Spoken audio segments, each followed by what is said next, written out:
하나님께서 여러분들에게 주시는 말씀은 히브리서 6장입니다.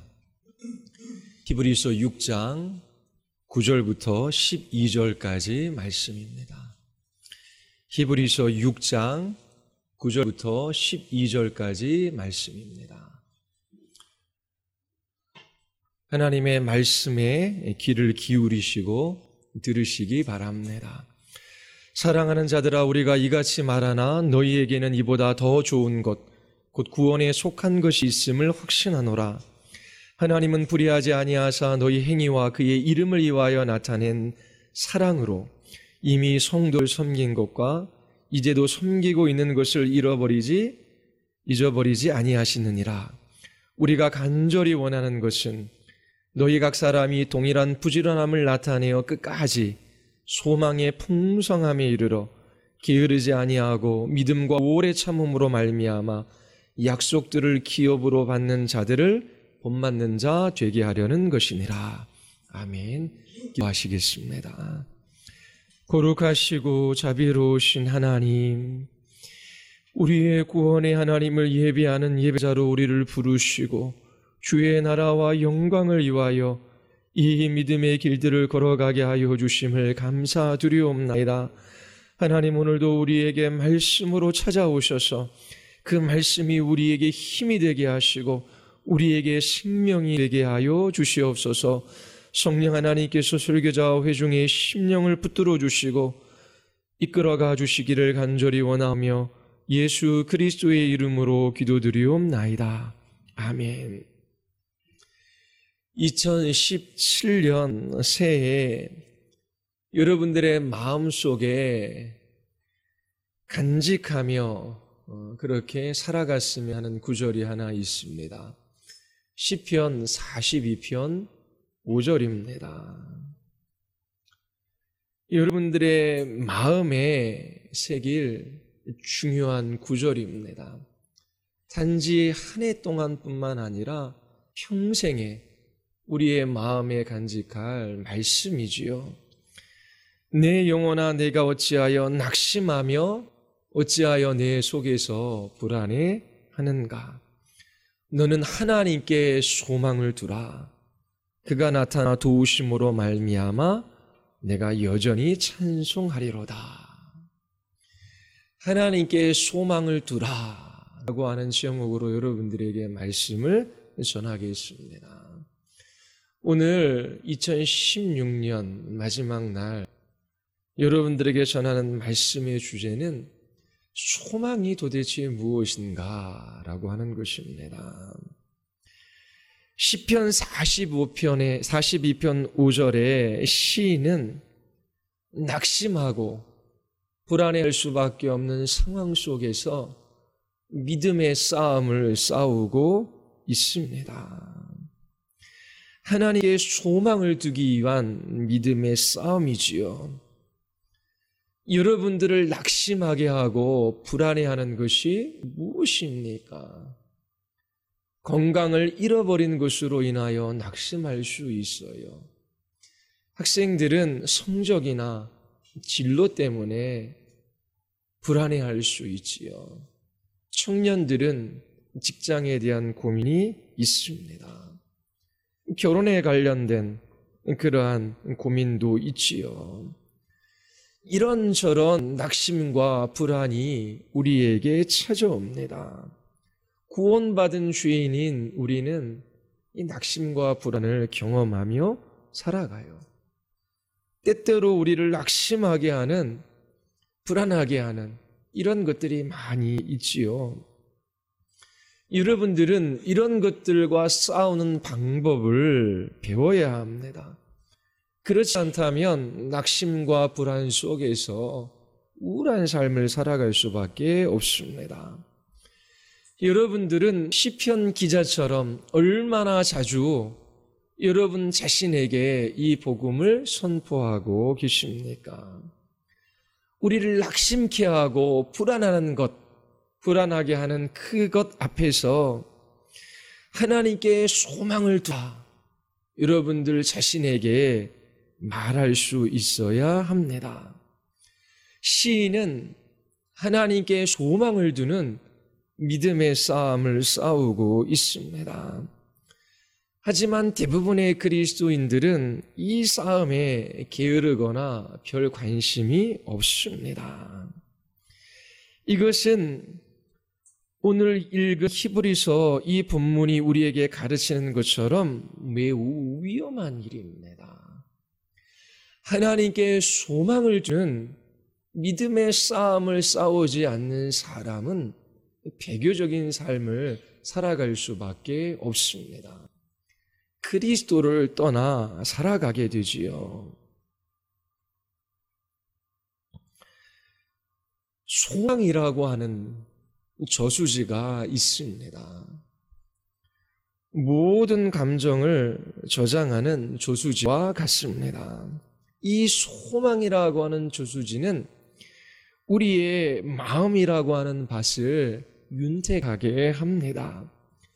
낙심이라고 하는 거칠은 땅에 소망이라고 하는 한 줄기 물이 흐를 때에 마음이 강해지고 새 힘을 얻게 되지요.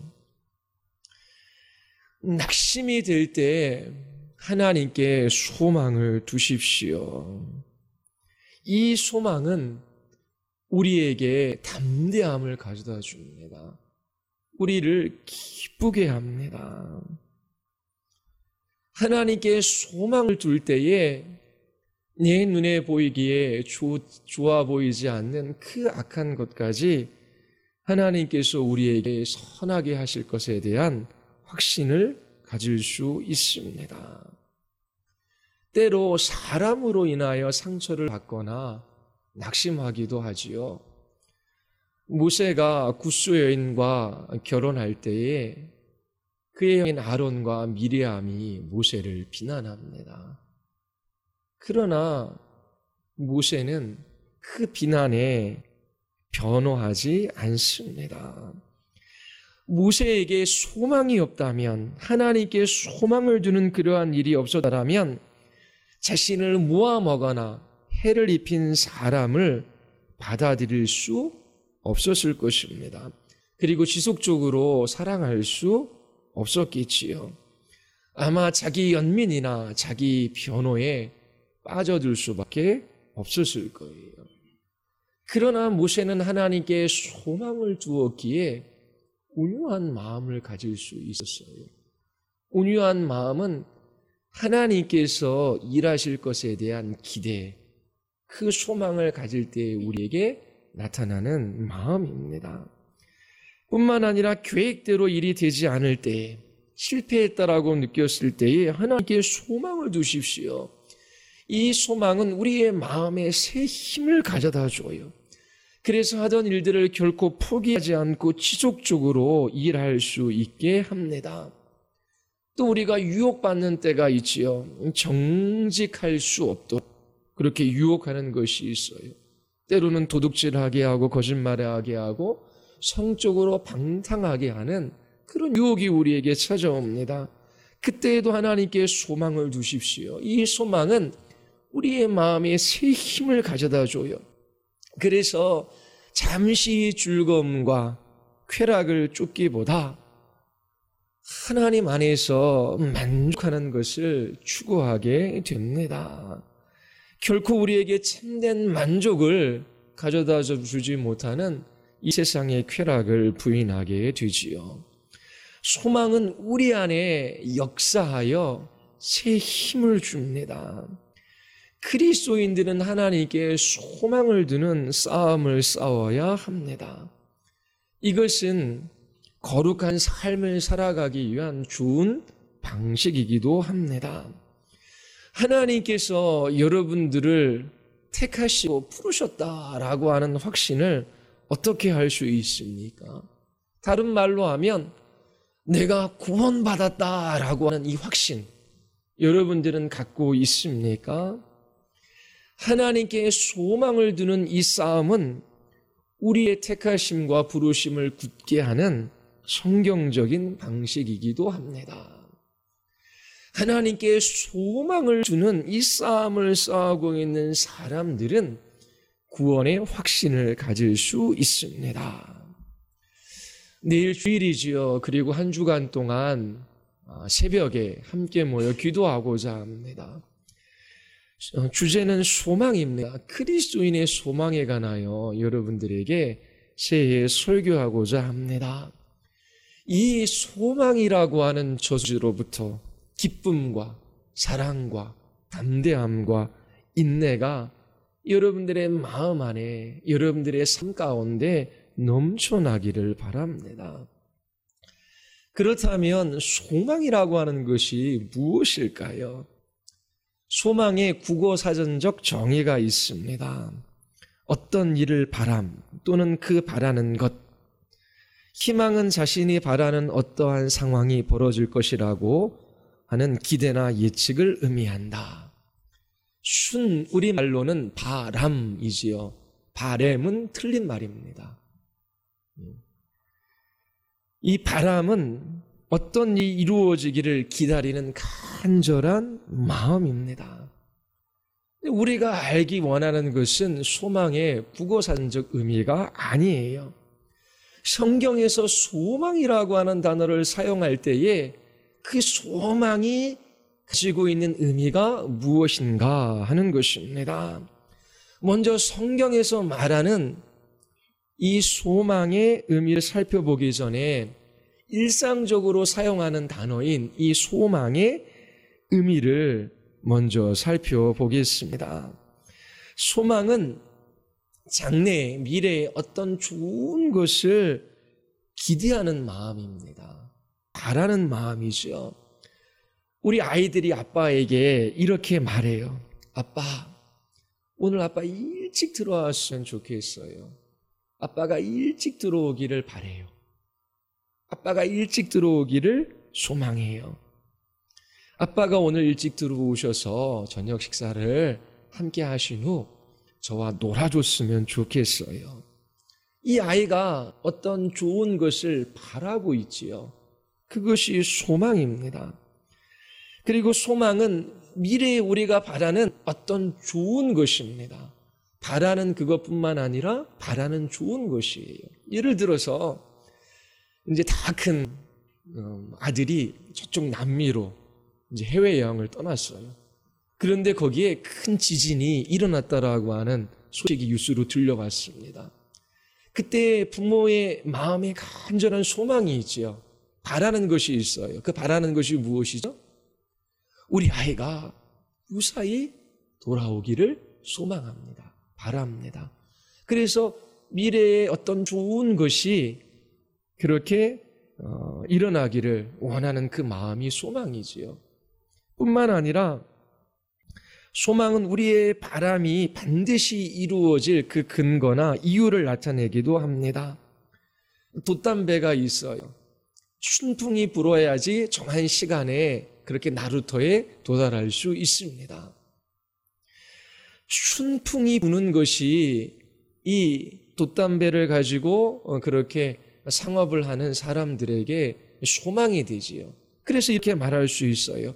순풍이 불어준다면 정한 시간에 그렇게 나루터에 도달할 수 있을 텐데. 그러면 이 순풍이 불어주기를 간절히 기대하고 있죠. 바라고 있지요. 이처럼 우리의 바람이 반드시 이루어질 것이라고 하는 근거나 이유를 나타낼 때도 이 소망이라는 단어를 사용합니다. 이와 같이 소망이라는 단어를 성경에서 사용해요. 그러나 성경에서 말하는 소망은 우리가 일상적으로 사용하는 이 소망이라는 단어가 가지고 있는 의미와 뚜렷이 구별이 됩니다. 자, 그렇다면 일상적으로 사용하는 이 소망이라는 단어와 성경에서 사용하는 이 소망이라는 단어의 뚜렷한 구별점이 무엇일까요? 일상적으로 우리가 소망이라는 단어를 사용할 때에 우리는 확실한 것보다 불확실한 것을 표현합니다. 예를 들어서 아빠가 일찍 들어오기를 바래요. 기대해요. 소망해요.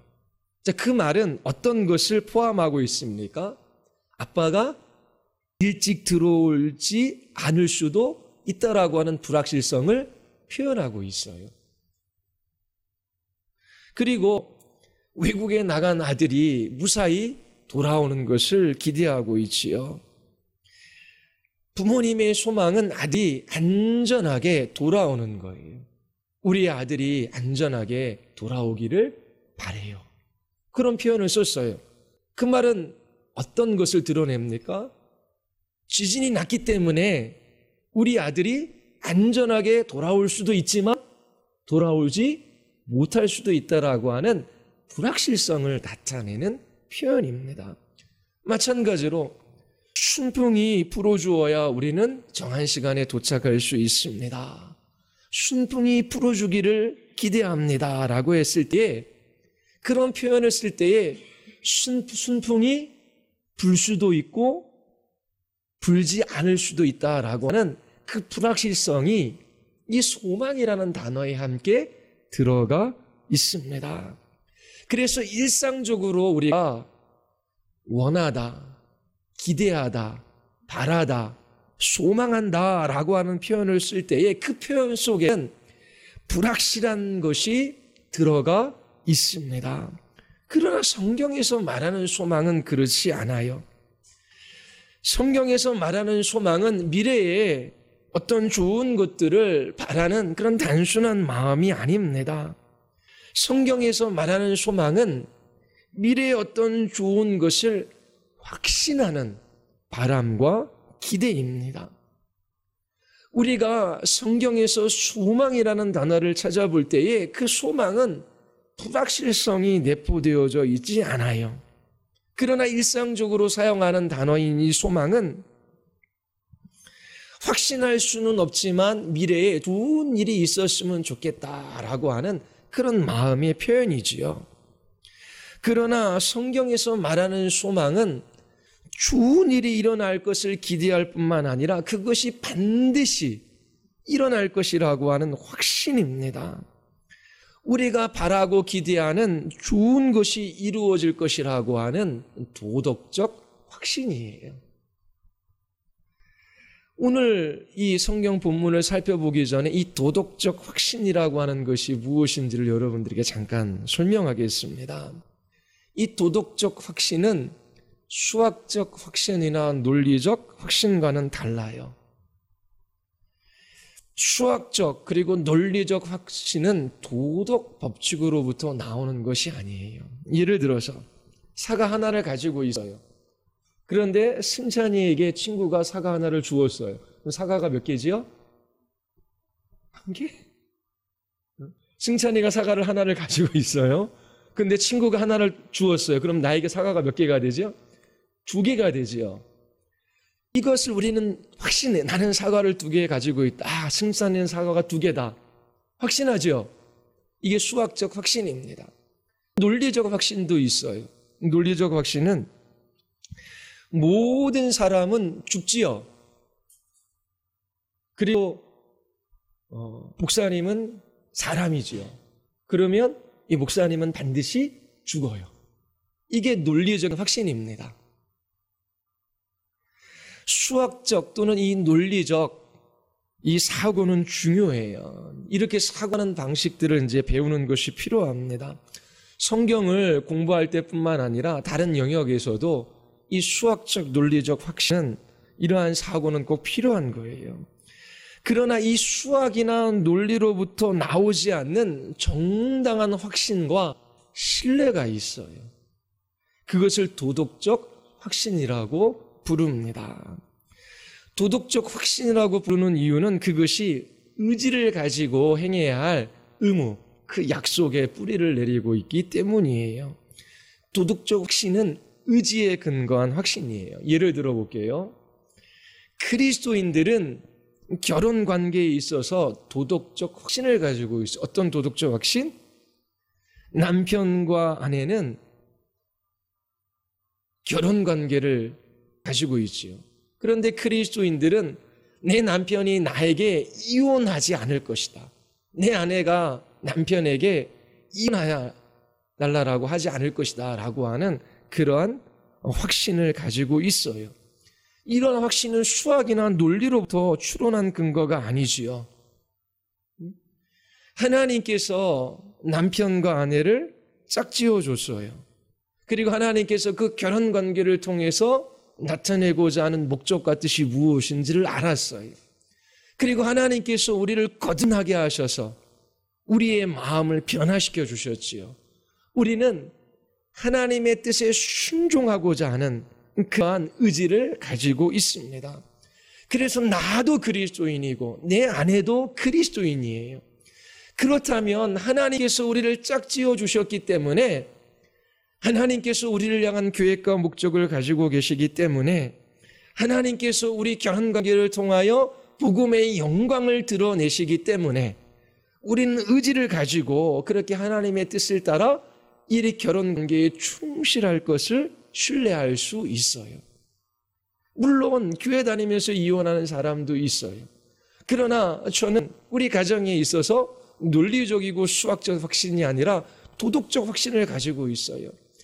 저는 제 아내를 향하여 끝까지 남편으로서 부족하지만 남편 노릇, 남편의 직분을 행할 거예요. 죽음이 우리를 갈라놓을 때까지 우리는 이 땅에서 헤어지는 일이 없을 것이라고 하는 도덕적 확신을 가지고 있어요. 그것은 저도 그리스도인이고 제 아내도 그리스도인이기 때문입니다. 예를 든 거예요.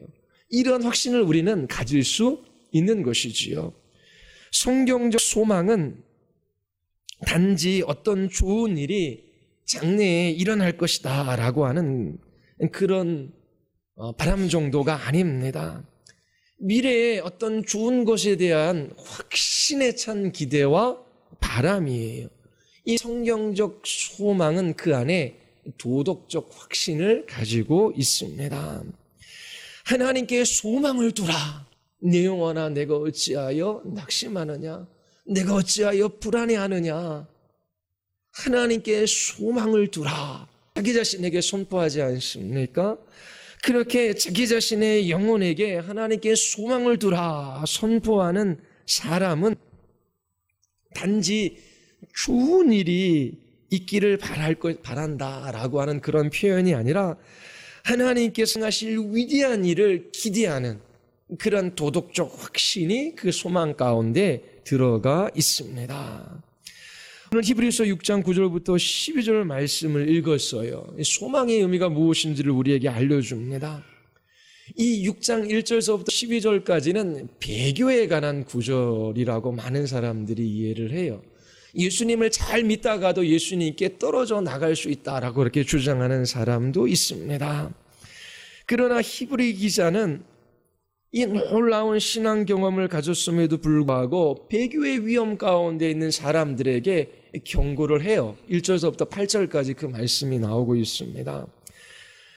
그리고 나서 9절서부터 12절까지 말씀을 그렇게 하고 있죠. 우리 같이 한번 보겠습니다. 9절서부터 12절 말씀입니다. 다 같이.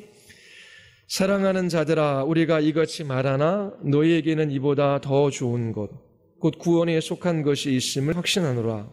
하나님은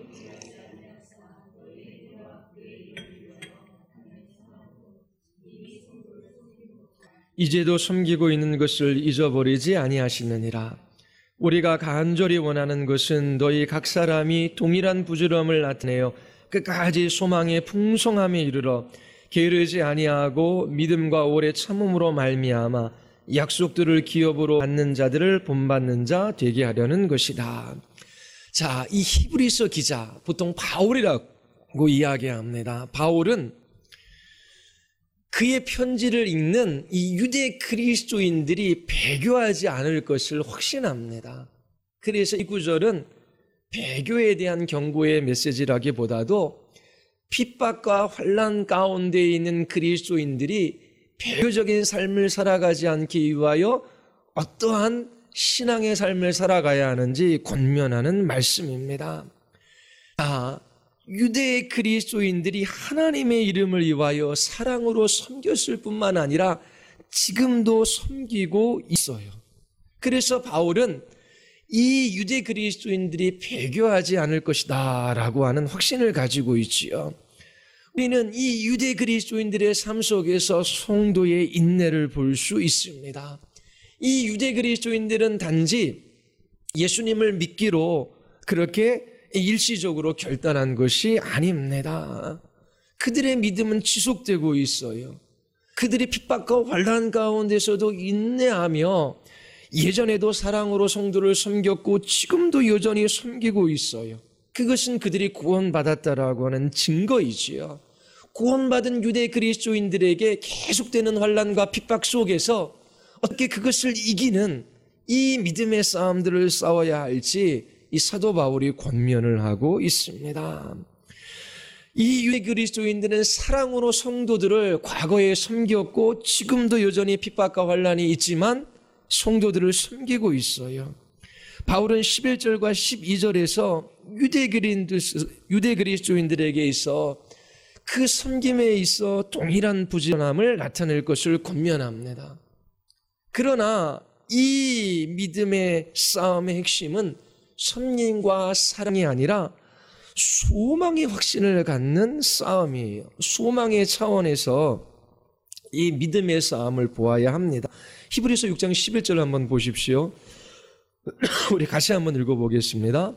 우리가 간절히 원하는 것은 너희 각 사람이 동일한 부지런함을 나타내어 끝까지 소망의 풍성함에 이르러. 사도 바울이 강조하는 것이 무엇입니까? 사도 바울이 유대 그리스도인들을 향하여 간절히 원하는 게 뭐예요? 바라는 것이 뭐예요? 동일한 부지런함을 나타내는 것입니까? 계속해서 섬김과 사랑으로 성도들을 대하는 그것을 강조하고 있습니까? 아니에요. 11절에서 우리가 간절히 바라는 것은 소망의 풍성함에 이르는 것이다. 그래서 핵심은, 믿음의 싸움의 핵심은 섬김과 사랑이 아니라 이 소망의 차원에서 살펴보아야 하는 것입니다. 11절에서 소망의 풍성함에 이르러 라고 하는 이 말의 의미가 무엇이겠습니까? 이 풍성함은 플레로포리안, 완전한 확신입니다. 여러분들이 이 확신에 찬 소망을 끝까지 갖는 이 싸움들을 싸워 나가기를 바랍니다 라고 하는 그런 권면의 말씀이에요. 그 확신에 찬 소망 속에는 도덕적 확신이 있기 때문이지요. 12절은 믿음과 소망이 거의 유사한 말이라는 것을 우리에게 암시해 주고 있습니다. 6장 12절 우리 같이 한번 읽어볼까요? 게으르지 아니하고 믿음과 오래 참으로 말미암아 약속들을 기업으로 받는 자들을 본받는 자 되게 하려는 것이다. 자, 11절에서는 사도 바울이 유대 그리스도인들, 핍박과 환난 가운데 있는 유대 그리스도인들에게 간절히 바라는 것이 있어요. 그들이 소망의 풍성함에 이르는 것입니다. 확신에 찬 소망을 갖는 이 싸움을 멈추지 않는 거예요. 그리고 이렇게 소망을 추구한 결과 12절에서 믿음과 오래 참으로 말미암아 약속들을 기업으로 받는 사람들을 본받는 자가 될 것이다. 이게 뭐예요? 이러한 확신에 찬 소망을 갖는 이 믿음의 싸움들을 계속 싸워 나가면 여러분들은 믿음의 사람들, 약속을 기업으로 받은 믿음의 사람들처럼 될 것이다 라고 하는 그런 말입니다.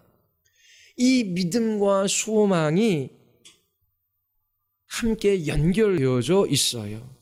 11절에서 소망의 풍성함에서 이 풍성함의 의미는 완전한 확신입니다. 동일한 단어가 히브리서 10장 22절에도 사용되고 있어요. 우리 같이 한번 찾아보겠습니다. 히브리서 10장 22절 23절인데요. 22절입니다. 우리 같이 한번 읽어보겠습니다. 우리 다 같이. 우리가 마음의 뿌림을 받아 악한 양심으로부터 벗어나고 몸으로 맑은 물로 씻음을 받았으니 참 마음과 온전한 믿음으로 하나님께 나아가자. 여기서 온전한 믿음이라고 하죠. 이 히브리서 10장 22절은 소망 대신 믿음이라는 단어를 사용하고 있습니다. 온전한이라고 하는 것은 우리가 히브리서 6장에서 보았던 그 소망의 풍성함, 그 풍성함이라는 단어와 같아요.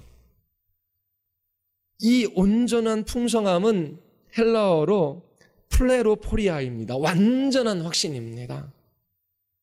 그런데 23절을 한번 보십시오. 다 같이 우리 또 약속하시는 이는 미쁘시니 우리가 믿는 도리의 소망을 움직이지 말며 굳게 잡고. 자, 22절과 23절을 한번 연결시켜 보십시오. 온전한 믿음으로 하나님께 나아가자. 또 약속하신 이는 미쁘시니 우리가 믿는 도리의 소망을 움직이지 말며. 여기서 믿는 도리의 소망이라고 하는 이 표현은 우리의 소망의 고백. 그것이 원어적 해석이에요. 우리의 소망의 고백.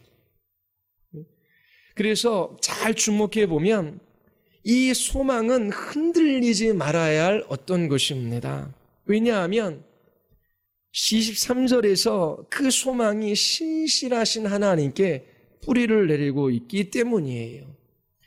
우리가 고백한 그 소망의 내용이 있어요. 그런데 그것이 신실하신 하나님께 뿌리를 내리고 있습니다. 그래서 이 소망 안에는 우리가 도덕적 확신을 가질 수 있어요. 왜냐하면 신실하신 하나님께서 그분의 약속의 말씀을 반드시 이루시기 때문이지요. 이 믿음과 소망에는 분명히 차이가 있습니다. 믿음이 소망보다 조금 더 큰 개념이에요. 소망은 믿음에 있어서 반드시 필요한 부분입니다. 소망은 미래에 초점을 맞춘 그러한 믿음의 한 부분입니다. 성경에서 믿음이라는 단어를 미래와 관련해서 사용할 때 그것을 소망이라고 부릅니다. 하지만 이 믿음은 과거, 현재와도 관련되어져 있지요. 그런데 소망은 미래와 관련되어져서 사용되어집니다. 그래서 믿음과 소망이 함께 가지만 이 믿음이 소망보다 훨씬 더 큰 개념이에요. 믿음을 히브리서 11장 1절에서 어떻게 정의를 내립니까? 믿음은 바라는 것들의 실상이요 보이지 않는 것들의 증거니. 자, 믿음은 바라는 것들의 실상이요. 이게 무슨 말입니까? 믿음은 바라는 것들의 확신이요. 믿음은 소망하는 것을 확신하는 것입니다. 라고 그렇게 지금 정의를 내리고 있어요. 그러니까 확신에 찬 소망이 있는 곳에 믿음이 있어요. 히브리서 11장 1절에서 내리는 믿음의 정의는 확신에 찬 소망입니다.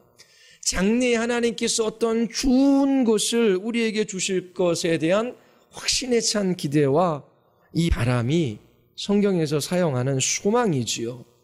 하지만 믿음은 소망보다 훨씬 더 큰 개념이에요.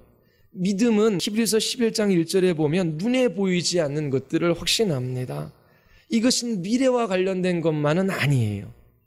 11장 3절에 보면 믿음으로 모든 세계가 하나님의 말씀으로 지어진 줄을 우리가 아나니 보이는 것은 나타난 것으로 말미암아 된 것이 아니니라. 믿음은 앞을 내다볼 뿐만 아니라 되돌아볼 수도 있습니다. 그래서 믿음이 소망보다 더 큰 개념이에요. 믿음으로 우리는 하나님께서 이 세상을 창조하셨다라고 하는 것을 확신합니다. 믿음은 미래뿐만 아니라 되돌아봐 과거도 바라볼 수 있는 것이지요. 이 믿음이라고 하는 것은 하나님의 말씀에 대한 확신이에요. 그리고 그 말씀이 미래를 언급할 때마다 그 미래에 대한 확신을 우리는 소망이라고 부를 수 있습니다. 소망은 믿음의 미래 시제예요. 자, 그러면 이제 중요한 겁니다. 설교를 이거를 준비하면서 이걸 알아들을 수 있을까? 우리 어린아이들도 있는데 걱정을 많이 했어요. 근데 정말 중요한 것입니다. 왜 믿음과 소망이 이 관계되어지는지, 그것이 왜 중요한지 여러분들에게 말씀을 드릴게요. 두 가지 이유에 있어서 그렇습니다. 믿음과 소망이 관계되어져 있어요. 자, 소망은 믿음보다 작은 개념이죠. 소망은 미래에 관한 믿음의 미래 시제입니다. 믿음은 과거, 현재, 미래와 다 관련되어져 있어요. 그래서 성경에서 이 소망은 믿음과 함께 사용되어져요. 소망은 믿음이 아주 중요한 부분을 차지하고 있습니다. 왜 믿음과 소망의 관계가 중요한가라고 하면 성경에서 사용된 이 소망이라는 단어를 이해할 수 있도록 도와주기 때문에 그래요. 우리가 알고 있듯이 믿음이라고 하는 것은 강한 확신입니다. 아주 강력한 신뢰예요. 이 믿음의 적은 의심이지요. 소망이 믿음의 미래시자라고 말씀을 드렸어요. 그러면 소망 또한 강한 확신입니다. 이 성경에서 사용하는 소망은 단지 잘 됐으면 좋겠어라고 하는 그런 표현이 아니에요. 우리가 하나님께 소망을 둔다라고 하는데 그 싸움들을 싸워가야 되는데 하나님께서 위대한 일을 하실 것에 대한 확신에 찬 기대, 그것이 소망입니다. 그래서 왜 믿음과 소망 이것을 여러분들에게 계속해서 말씀드리냐면 소망이라는 이 단어를 이해할 수 있도록 도와주기 때문에 그래요. 자, 또 하나 중요한 겁니다. 믿음과 소망의 관계를 이해하는 것이 중요한 이유는 이 소망이 얼마나 중요한가라고 하는 것을 우리에게 보여주기 때문이에요. 우리는 은혜로 믿음을 통하여 구원을 받아요. 그건 너무나 잘 알고 있지요. 우리는 은혜로 믿음을 통하여 구원을 받습니다. 믿음은 우리의 구원에 있어서 반드시 필요해요. 그러나 이 소망도 우리의 구원에 있어서 반드시 필요하다라고 하는 이 생각을 잘 하지 못합니다. 소망은 믿음의 핵심이에요. 소망을 뺀다면 히브리서 11장 1절에서 정의 내리는 그 믿음의 정의를 내릴 수가 없어요. 우리는 은혜로 믿음을 통해서만 구원을 받는 것이 아니라 우리는 은혜로 소망을 통하여 구원을 받습니다. 자, 그 말이 무슨 말인지를 설명해 드릴게요. 자, 우리의 믿음은 과거, 현재, 미래와 다 관련되어져 있어요. 우리의 믿음의 초석 근거, 그것은 예수 그리스도의 십자가의 사건이에요. 예수 그리스도의 십자가의 사건이 언제 일어났어요? 2000년 전에 일어났죠. 그러면 우리는 하나님이 주시는 은혜로 말미암아 믿음을 통하여 구원받았어요. 뭐라고 말합니까? 나를 위하여 십자가에 달려 돌아가신 예수 그리스도를 믿으면 구원을 받습니다. 은혜로 말미암아 이 믿음을 통하여 구원을 받는다라고 하는 표현은 여러분들이 잘 알아요. 그런데 소망은 믿음의 미래시자라고 말씀을 드렸어요. 확신에 찬 소망, 그것을 가지고 있느냐라고 하는 것입니다. 예를 들어서 하나님을 사랑하는 자 그 뜻대로 부르심을 받은 하나님을 사랑하는 자 그 뜻대로 부르심을 받은 사람들에게 모든 것이 협력하여 선을 이룬다라고 하는 그 약속의 말씀, 미래에 이루어질 것에 대한 확신에 찬 소망, 도덕적 확신을 여러분들 가지고 있습니까? 그 소망을 가지고 있다라고 하는 그 열매가 뭘로 나타나냐면 그는 이제 앞으로 계속 설교할 것입니다. 4가지로 나타납니다. 첫 번째가 기쁨입니다. 두 번째가 사랑이에요. 세 번째가 담대함이고 네 번째가 인내입니다. 나는 예수 그리스도를 믿어 믿음을 통해서 구원받는다라고 성경이 이야기했지라고 말을 해요. 그러나 하나님께 소망을 두는 이 믿음의 싸움들을 싸우지를 않아요. 그러면 그가 믿는 그 믿음이 참된 믿음이냐라고 하는 것입니다. 우리는 은혜로 믿음을 통하여 구원을 받아요. 그리고 동시에 우리는 은혜로 확신에 찬 소망을 통하여 구원을 받습니다. 그 예를 로마서 4장 18절 말씀을 통해서 여러분들에게 설명해 드릴게요. 바울은 위대한 믿음을 가진 사람으로서 아브라함을 예로 듭니다. 아브라함은 어떻게 의롭다 여김을 받았어요? 믿음으로 의롭다 여김을 받았지요. 4장 22절에 보면 그러므로 그것이 그에게 의로 여겨졌느니라 라고 합니다. 자, 바울이 말하는 아브라함의 믿음이 무엇입니까? 아브라함이 뭘 믿었어요? 하나님께서 아브라함에게 약속의 아들 이삭을 주실 것이다 라고 하는 것을 확신했지요. 아브라함이 의롭다 여김을 받는 믿음은 하나님께서 약속하신 것을 어떻게 해요? 장래에 이루실 것이라고 하는 확신을 가지고 있었기 때문입니다. 과거에 하나님께서 행하신 그 일을 믿음으로 구원을 받지요. 그런데 그 믿음 안에 핵심은 뭐예요? 소망이 있어요. 그 소망은 확신에 찬 소망입니다. 아브라함이 가지고 있는 믿음을 보십시오. 어떻게 아브라함이 의롭다 여김을 받았어요? 아직 일어나지 않았지만 하나님께서 말씀하셨지요. 그 말씀은 약속의 말씀이었어요. 하나님께서 아브라함에게 아들을 주시겠다, 이삭을 주시겠다라고 하는 거예요. 아브라함은 이 로마서 4장에 보면 그 하나님의 약속의 말씀, 그것을 확신했지요.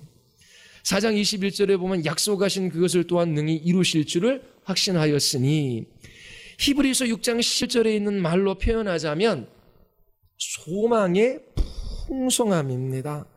로마서 4장 18절을 보면 믿음과 소망이 어떻게 역사하는지를 알 수 있어요. 4장 18절입니다. 아브라함이 바랄 수 없는 중에 바라고 믿었으니 이는 네 후손이 이가 되리라 하신 말씀대로 많은 민족의 조상이 되게 하려 하심이라. 자, 아브라함이 바랄 수 없는 중에 바라고 믿어 많은 조상이 되었다라고 바울은 이야기합니다.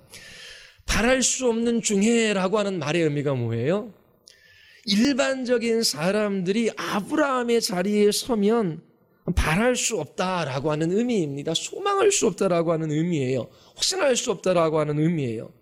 아브라함은 너무나 나이가 들어서 아이를 가질 수 없었습니다. 그의 아내도 아이를 낳을 수 없는 몸이었지요. 하지만 아브라함이 가지고 있는 그 믿음, 성경에서 말하는 소망은 결코 인간의 가능성에 근거를 두지 않습니다.